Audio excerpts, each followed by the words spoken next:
Iran के chief मुज़ाकरात और speaker parliament बाकर कालिबॉफ ने वाज़ेह किया कि जंग के बाद सूरत हाल बदल चुकी है। अमरीका को तिजारत के मामले में मौजूदा हक़ाइक़ को तस्लीम करना होगा। ईरान के सरकारी मीडिया के मुताबिक मोहम्मद बाकर कालिबॉफ ने उज़्बेकिस्तान के स्पीकर पार्लियामेंट नूरुद्दीन इस्माइलोव के साथ मुलाकात में कहा कि हालात माजी के मुकाबले में बेहतर हुए और जंग के बाद की पेशरफ्त ने अमरीकियों को मौजूदा हकीकतें कबूल करने पर मजबूर कर दिया। ऐसे माहौल में तिजारती ताल्लुकात को मज़ीद वुसअत दी जा सकती है।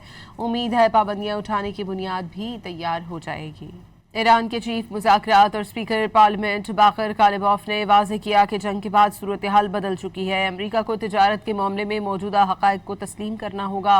ईरान के सरकारी मीडिया के मुताबिक मोहम्मद बाकर कालिबॉफ ने उज़्बेकिस्तान के स्पीकर पार्लियामेंट नूरुद्दीन इस्माइलोव के साथ मुलाकात में कहा कि हालात माजी के मुकाबले में बेहतर हुए और जंग के बाद की पेशरफ्त ने अमरीकियों को मौजूदा हकीकतें कबूल करने पर मजबूर कर दिया।